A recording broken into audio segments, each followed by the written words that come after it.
Hello, I'm the Prince of Dorkness, and welcome to Playdata Super Castlevania 4 for the Super Nintendo Entertainment System. On September 26, 1986, Konami released Akumajo Dracula, which translates into Devil's Castle Dracula, on the Family Computer Disk System, also known as the Famicom. A year later, in May of 1987, it was ported to the US in cartridge format to the Nintendo Entertainment System, also known as the NES. This is the first Castlevania game to be released in the series. Since 1986, there have been many remakes of the original game for many different systems, such as Vampire Killer, released on October 30th of 1986 on the MSX2. This game never saw an American release date. Haunted Castle, released in North America on February of 1988 as an arcade-style game, and Akumajo Dracula, released on the Sharp X8600 in Japan on July 23, 1991. This title, however, wouldn't see an American release date until 2001 on the original PlayStation titled Castlevania Chronicles. But the game I will be playing, which in my opinion is the best original game remake, is Akumajo Dracula, released in Japan on October 31st, 1991 for the Super Famicom, and shortly after released in North America in December of 1991 for the Super Nintendo Entertainment System as Super Castlevania 4. Now, one noteworthy change made to the American release of the game is the story played over the intro of the game, which basically states that every 100 years Dracula returns to life to turn everyone into minions of darkness, but is always thwarted by the Belmont clan. Now, 100 years have passed, and Dracula is regaining power. It is time once again to call forth Simon Belmont to put an end to Dracula's evil. This is strange wording, because it's insinuated that Simon has faced off against the Lord of Darkness some time before, but the story clearly indicates that it's been 100 years since the last encounter with Dracula, making it quite difficult for Simon to have been the Belmont to last destroy him. However, this would not be the first blunder of the less than questionable timeline, and to date there is no official timeline released by Konami depicting the actual placement of each story, although most sources place this one in the year 1691. The original Japanese story states, much like the American translation, that the Belmont clan has kept the Prince of Darkness at bay for hundreds of years, but now he's rising again. The difference is here, where Simon Belmont is called upon for the first time to stop his evil reign. The unusual change is small, but has a huge impact on the continuity of the story. Other than that, the story is about the same.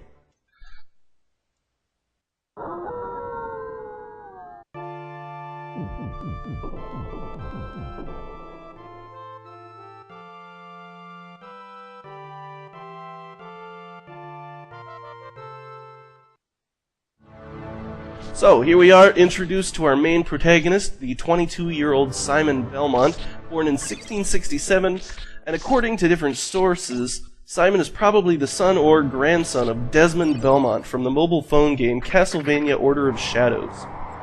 Having grown up hearing stories of how his great ancestors defeated Dracula, Simon would often wonder how he compared to these legendary warriors. He was aggressively self-assertive, and would often resort to force to handle situations. Equipped with the legendary whip Vampire Killer, Simon would eventually become the most famous vampire hunter in all of Transylvania.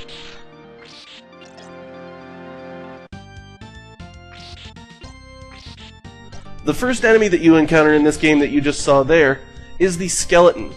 His main attacks include jumping and throwing indiscriminate bones in your general direction.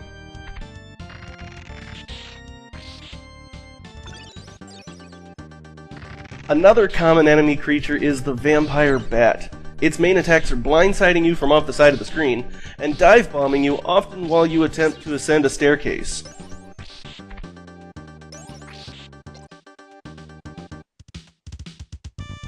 Sub-weapons are still a major part of the game, and include the cross, axe, holy water, and throwing knife. One of the great strengths of this game is its weapon mechanics. The whip can strike in 8 directions, be flailed around, and like here, used as a projectile shield.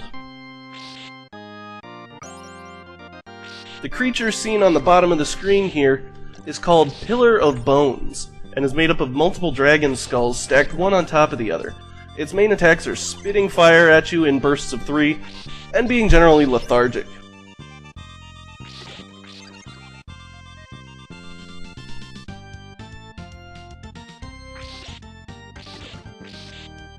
This feature, introduced here resembling a door knocker, is a prominent feature throughout most of the game, adding a new level of platforming design that the series has not seen, and actually will not see again for some time after this game.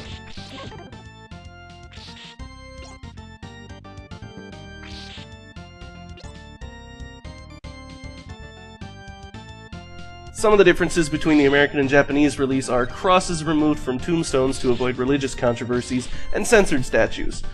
Blood can also be seen dripping from the original Japanese title screen, and throughout the game, blood drops have been altered to resemble green slimes or acid. The tombstone in the opening story crawl reads Dracula, and was altered to look smudged in the American version.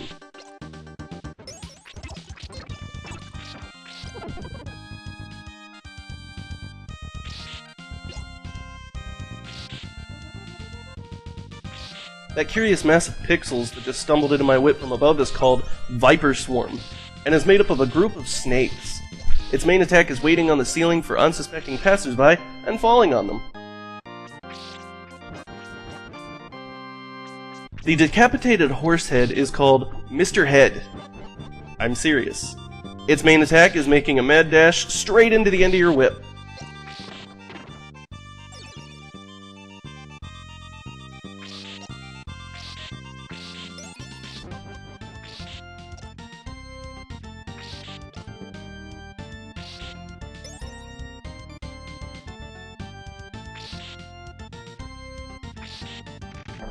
This creature is seen throughout most, if not all, Castlevania games, and is called Medusa Head. Its main attacks are appearing from off one side of the screen and wistfully passing you by, occasionally knocking you into pits because you jumped into a cheap shot. The Ghost is an apparition that follows you around like a lost puppy, that will bite you if you trail too close to its proximity. This creature has also appeared in many different Castlevania games.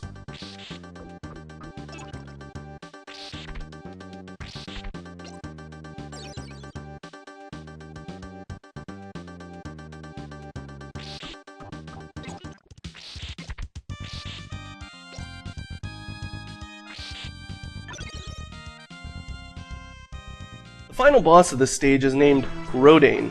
His main attacks consist of allowing his undead horse to do all the work until you destroy it. Once this happens, he slowly makes his way towards you, swinging his lance like a little girl.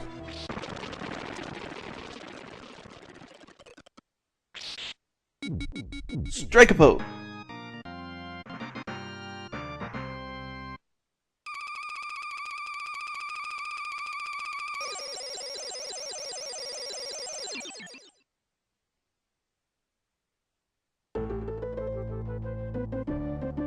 Next, on episode 2, we will be traversing the zombie-infested graveyard, facing off against Medusa, and continuing through the treacherous waterway.